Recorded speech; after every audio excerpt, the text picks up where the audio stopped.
Halo semua, selamat datang di channel Info Sehat, channel edukasi untuk semua. Kali ini akan membahas tentang pencegahan penularan HIV, sifilis, dan hepatitis B dari ibu hamil ke bayi. Dalam video ini, kita akan membahas langkah-langkah penting yang dapat diambil untuk melindungi bayi agar tidak tertular dari ibunya yang mengidap HIV, sifilis atau hepatitis B. Pertama-tama yang akan kita bahas adalah 1. Penyakit HIV 2. Penyakit sifilis 3. Penyakit hepatitis B. Penyakit HIV adalah penyakit yang disebabkan oleh virus HIV. Singkatan dari Human Immunodeficiency Virus. Maksudnya virus yang menyebabkan kekebalan tubuh manusia menjadi turun, rendah. Orang yang HIV akan mudah terserang penyakit karena kekebalan tubuhnya rendah. Penyakit HIV belum ada obatnya yang bisa menyembuhkan atau menghilangkan virus dari tubuh orang yang terinfeksi. Tetapi ada obat yang berguna untuk mencegah agar virus HIV tidak makin banyak di tubuh seseorang yang namanya ARV, antiretrovirus. Penyakit HIV penularannya melalui hubungan seks yang berisiko, ganti-ganti pasangan dan tidak menggunakan kondom, melalui jarum suntik tidak steril, transfusi darah dan dari ibu hamil yang menderita HIV menular ke bayi yang dikandungnya. Penyakit sifilis.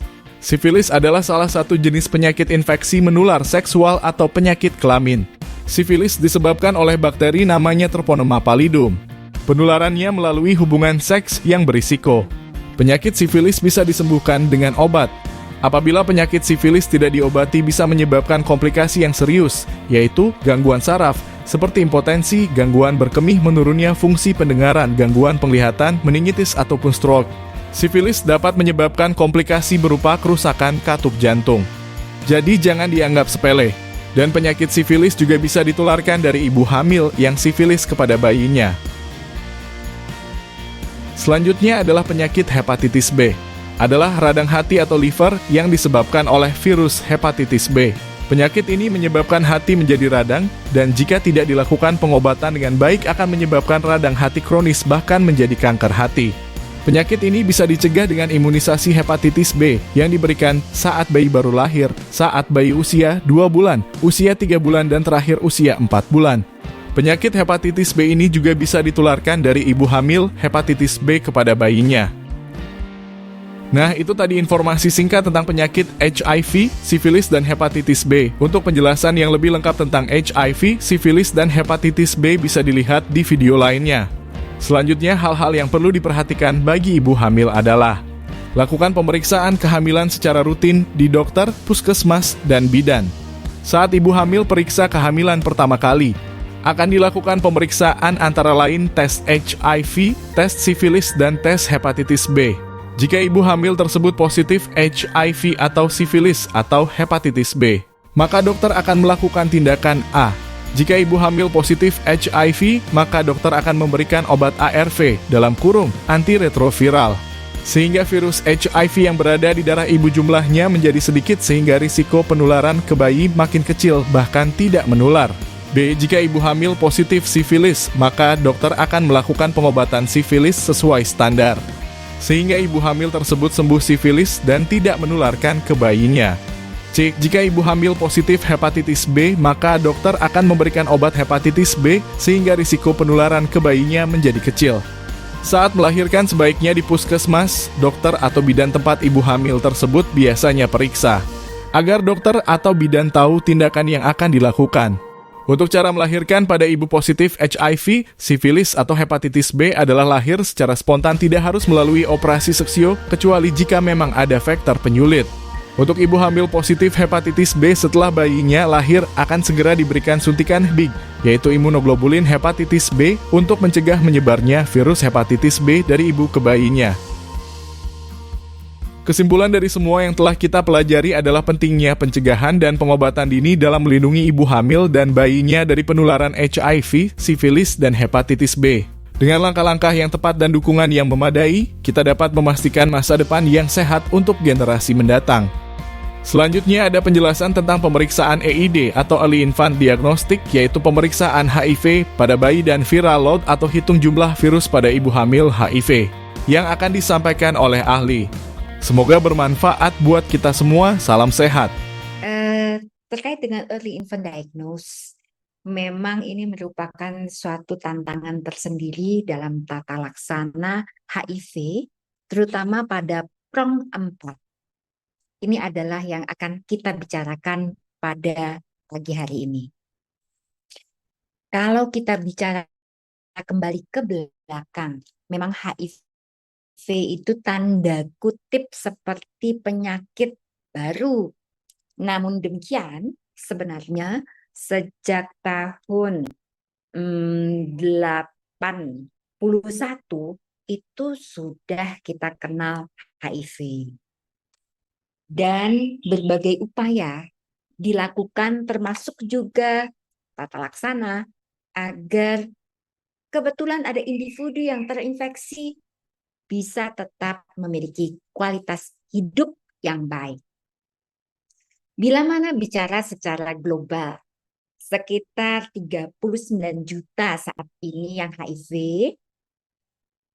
namun tidak semuanya beruntung mendapatkan ARV, dan masih ada yang meninggal karena AIDS. Kalau kita bicara anak bagaimana? Dikatakan oleh UNICEF, setiap 2 menit di tahun 2020, yaitu masa COVID, seorang anak akan terinfeksi oleh HIV. Dan kita tidak suka, karena kalau anak tadi juga sama dengan dewasa, sebagaimana diterangkan Dr. Hanif, kita tahu adanya suatu yang memiliki kecepatan untuk terjadi AIDS-nya itu tinggi, moderate, dan lama. Tetapi apapun itu, kalau yang namanya anak, meninggalnya lebih cepat, lebih mudah dibandingkan dewasa. Bagaimana posisi Indonesia? Posisi Indonesia memang prevalence HIV-nya rendah, 0,02%. Namun demikian, kita memiliki wilayah yang tinggi untuk HIV.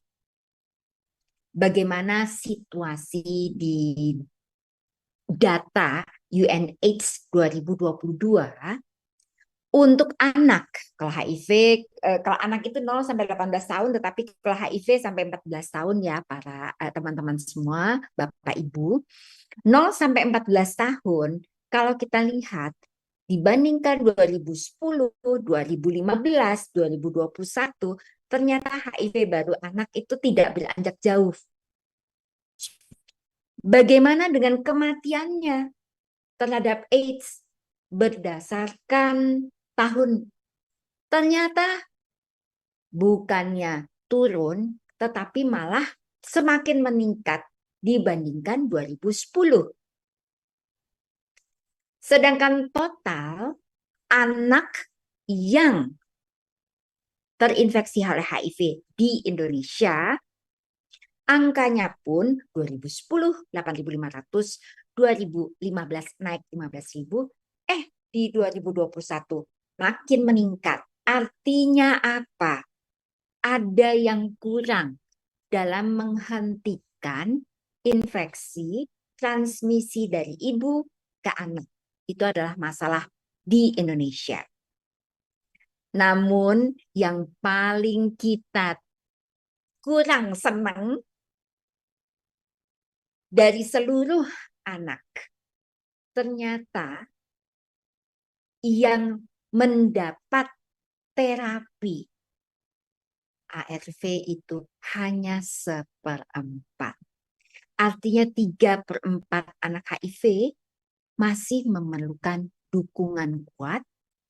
Karena 3/4 yang HIV ini tidak diobati, tidak heran kalau anak datang ke Rumah Sakit Hasan Sadikin kondisi sudah demikian. Oleh karena itu, apa masalah di Indonesia? Oke, kita mulai dulu. Bagaimana caranya kita melakukan tes, menangkap bahwa anak-anak itu memang HIV positif. Nah, ternyata dari penelitian UNICEF dan WHO, di negara yang seperti Indonesia, yang prevalensi HIV-nya rendah, itu justru malah lebih sulit menanganinya dibandingkan sub-Saharan atau Afrika, di mana baik pemerintah, LSM-nya, non-NGO, NGO-nya, kemudian juga negara-negara lain akan bahu-membahu support untuk HIV. Nah, HIV yang hanya 0,02% ini, komitmennya itu tentunya tidak mudah karena bukan merupakan top rank dari penyakit. Belum lagi ada stigma bahwa epidemi HIV di Indonesia hanyalah di key population, jadi hanya hotspot saja, tidak menyeluruh. Dengan adanya PPIA atau pencegahan penularan dari ibu ke anak yang masih cakupannya rendah, membuat lebih panjang lagi jalan kita agar Indonesia bisa mencapai zero PMTCT sebagaimana negara tetangga kita, Thailand, dan juga Malaysia. Dan lagi-lagi, karena stigma, case finding di key population pun, termasuk anak key population ini, juga rendah. Rendah semua itu artinya adalah memang untuk support termasuk dana itu sangat dibutuhkan. Dan tentunya kita semua harus integrasi, koordinasi bahu-membahu, teman-teman di lapangan, kami orang klinis yang ada di rumah sakit, Kementerian Kesehatan, segala pihak, juga termasuk juga masyarakat, saling bantu untuk mau disupport di tata laksana. Dan sekarang kita bicara bagaimana melakukan tes early infant diagnosis. Anak, bayi, cepat sekali jadi AIDS-nya. Mortalitas, nggak sampai ulang tahun kedua itu 50-50. Dan belum lagi, datang sudah seperti foto tadi, terlambat benar. Nah, kalau tadi Dr. Hanif bicara, transmisi itu bisa sangat rendah. Tetapi sebetulnya via ASI, adanya inisiasi menyusui dini, itu merupakan jalan virus dari ibu sampai ke anaknya. Dan tentunya harus ada tes yang mumpuni agar EID kita yang tercatat oleh WHO Indonesia dan Kementerian Kesehatan di 2022 ini hanya 12%. Artinya kecil sekali. Jadi hanya 1.403 bayi kurang dari 18 bulan yang dicek EID dengan 94 diantaranya positif. Sedangkan dari 7.000 lebih ibu hamil yang HIV, yang tercatat itu harusnya kan 7.000 sekian, ya. Tapi yang tercatat hanya 503 bayi hidup. Dari 503 ini, 408 saja yang diberikan ARV profilaksis. Dan pada akhirnya artinya masih gagal PMTCT atau PPIA-nya ada 129 yang mendapatkan ARV alias positif. Mungkin mekanisme penularan dari ibu ke anaknya sudah amat sangat jelas. Dikatakan di sini, setidaknya in utero 5-10%, intrapartum pada persalinan sekitar 15-20%, dan ini kalau betul-betul tidak ditekan, tidak minum obat dengan segalanya itu bisa 16% via ASI. Dari WHO sendiri bagaimana? Ada beberapa pernyataan terkait dengan bayi atau anak. Mintanya tesnya virologi. Dilakukan 4-6 minggu. Boleh nggak NAT? Jadi NAT itu bisa dua, bisa EID atau DNA, atau bisa yang mahal untuk viral load, silakan yang mana saja. Tetapi EID itu baik untuk bayi yang ibunya HIV positif. Namun demikian yang paling penting, cepat dong hasilnya didapat oleh kami klinisi dan juga oleh keluarga. Bila mana positif, segera berikan ARV-nya. Dengan menunggu spesimen kedua tetap kita periksakan untuk konfirmasi. Dan diharapkan ada point of care. Jadi tidak tersentralisasi. Dan tentunya harus dipastikan seluruh HIV exposure atau ibu harus dilakukan pemeriksaan HIV pada saat kehamilan. Dan bagaimana kalau misalnya terlambat? Rapid test boleh dilakukan, tetapi NAT bisa atau PCR tetap bisa sampai usia 9 bulan. RDT silakan. Dan tentunya kalau di Indonesia ya kita ingin bahwa yang malnutrisi, kemudian kita tahu yang tuberkulosis juga dites untuk HIV.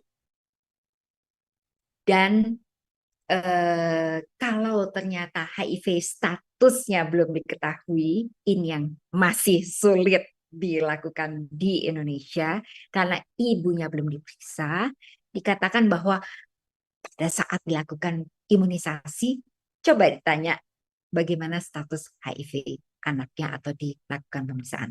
Tetapi kalau di kita memang masih sulit, setidaknya ibu yang dilakukan pemeriksaan. Pada PMK nomor 23 tahun 2022 sudah ada diagnosis HIV melalui pemeriksaan serologis, bila mana virologinya tidak ada. Yaitu kalau ternyata ada bayi terbacan HIV, ibunya positif HIV, usia bayi kurang dari 18 bulan, pantau klinis, bila mana ada tanda atau gejala HIV, maka cek antibodinya. Bila positif, asumsi terinfeksi atau presumptif.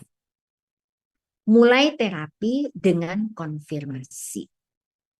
Tentu lagi-lagi serologi ini bila tidak bisa dilakukan PCR atau NAT.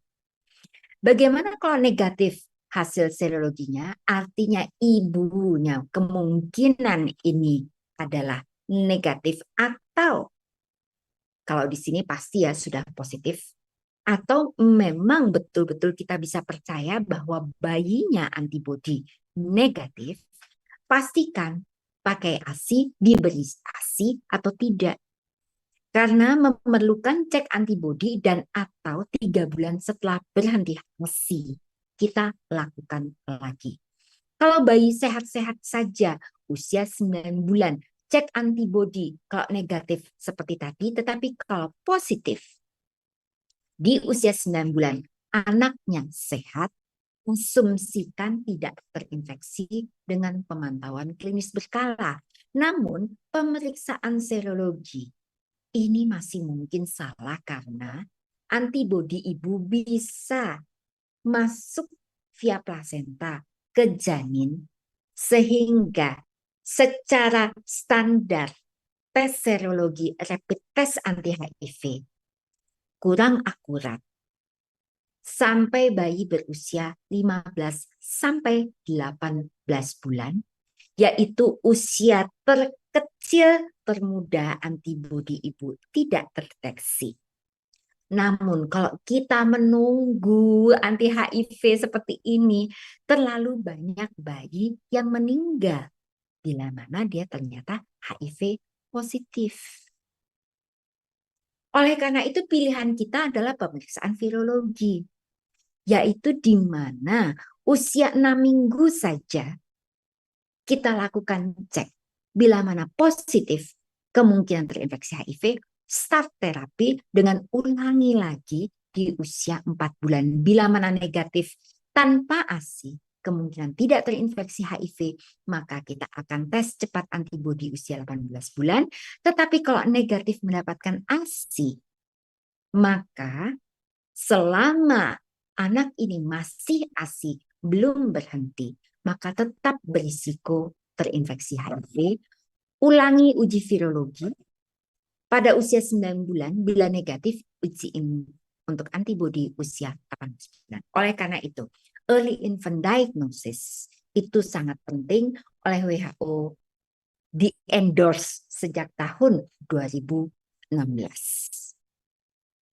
Bila mana seseorang bayi itu memang HIV, maka spesifisitasnya itu 100% betul. Betul-betul dia tidak HIV kalau hasilnya negatif. Bagaimana sensitivitasnya? Di minggu pertama, kemungkinan positifnya 55%. Di minggu kedua sampai 1 bulan 90%. 3 sampai 6 bulan itu 90 sampai 100%.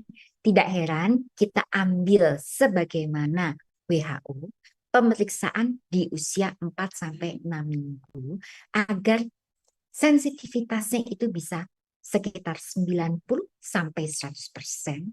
Apakah bayi tersebut terinfeksi in utero, intrapartum, atau postpartum. Diagnosis dari bayi secara dini dengan sensitivitasnya yang sangat baik, tentu ini artinya kita menggunakan HIV DNA secara kualitatif, yaitu positif atau negatif. Melalui vena capillary salt, bisa dengan dry blood test, cukup ditaruh di kertas saja, hasilnya sudah sangat baik. Tentu kehati-hatian itu sangat penting. Jangan sampai mislabel, jangan sampai kontaminasi. Kemudian apabila memang HIV-nya terdeteksi, apakah sangat rendah, apakah karena ibunya VL-nya sangat rendah, sudah minum profilaksis, sehingga mungkin terjadi suatu negatif atau false negatif. Oleh karena itu, tetap pengulangan itu sangat penting. Nah, ini mudah sekali. Biasanya tumit bayi. Bagaimana jari boleh, tapi tumit bayi itu lebih mudah. Memang ada 5 ini dan harus di tengah-tengahnya, tidak melebar di dalamnya. Kemudian diangin-anginkan, jangan menempel, bisa dikirim. Kalau dia masih sentral, tetapi kita memang saat ini menginginkan kalau bisa betul-betul di satu tempat. Keuntungannya apa? Nggak mahal. Nggak perlu sentrifuge, nggak perlu kulkas, apalagi freezer. Bisa disimpan. Bahkan kalau misalnya ternyata butuh sentralisasi, transport berminggu-minggu di suhu ruangan, no problem. Mudah dengan hanya trik saja. Apakah tumit bayi atau jarinya. Tetapi kita lebih suka tumit bayi. Dan hal ini tidak membutuhkan keahlian tinggi untuk pemeriksaan analisnya. Namun demikian tentu ada suatu kekurangannya. Volumenya kekecilan, Dan tentunya kalau dibandingkan dengan volume besar itu akan lebih baik lagi. Ada kesulitan lain dari pemeriksaan EID bayi, yaitu lambat sekali untuk pengiriman dan lambat untuk diketahui baik klinisi maupun keluarganya. Kalau tersentral, maka EID itu seperti saya suka dapatnya 2 bulan lebih. Oleh karena itu tidak heran begitu datang mengambil hasil langsung kita cek yang kedua. Bahkan ada yang mungkin tidak mendapatkan hasilnya. Oleh karena itu, loss to follow up ini ada dari data India. Kalau dilakukan EID, ternyata dia positif, balik ini ada 5. Kalau ternyata negatif, hasilnya yang tahu cuma 1. Tetapi yang paling buruk, nggak dapat ini hasilnya sampai 4. Dari 10 yang dilakukan EID di India. Artinya 40% tidak terkonfirm bagaimana hasil EID-nya. Nah, sekarang tentu kita tahu ibu tidak hanya cek HIV, tetapi ada triple elimination, HIV, sifilis, dan hepatitis B. Maka ibu ini dilakukan pemeriksaan. Sekarang bagaimana dengan bayinya? Untuk bayi, maka di usia 6 minggu akan dicek HIV-nya. Kalau untuk sifilis, HBS, AG itu akan berbeda lagi. Kemudian 6 minggu dan dilakukan lagi pemeriksaan di usia 4 bulan. Kalau ternyata tidak bisa 2 kali, maka setidaknya kita akan cek untuk serologi atau rapid test pada usia 15 sampai 18 bulan. Anak akan sehat bila ibunya sehat. Jadi anak itu bagaimana ibunya. Pemerintah, Kementerian Kesehatan, WHO mohon support ibunya. Ibu-ibu inilah yang harus segera dilakukan tes. Sudah ada dual tes HIV sifilis, bahkan sudah ada triple tes untuk bayi baru lahir HIV sifilis HBS AG terbukti yang semoga saja bisa tersedia cepat di Indonesia. Sebagai take home message, kita tentunya ingin menekan terjadinya penularan HIV dari ibu ke anaknya serendah mungkin dengan mengupayakan mulai dari PROM 1 sampai utamanya 4, kita punya target, kemudian kita ingin program nasional dan sistem kesehatan kita secara rutin, berkala, tidak berhenti atau sustain, bisa menjamin ibu-ibu dilakukan pemeriksaan sehingga bisa mencegah terjadinya penularan dari ibu ke anak. Dokter sekalian ini harus tidak boleh keluh untuk melakukan pemeriksaan HIV bila mana bayi lahir tidak diketahui ibunya statusnya bagaimana, dan tentunya Ikatan Dokter Indonesia bersama teman-teman semua di lapangan harus saling bekerja sama agar pada akhirnya kita mencapai Indonesia yang bisa zero penularan sebagaimana negara tetangga kita. Terima kasih dan saya akan kembalikan kepada MC. Terima kasih Dr. Afri.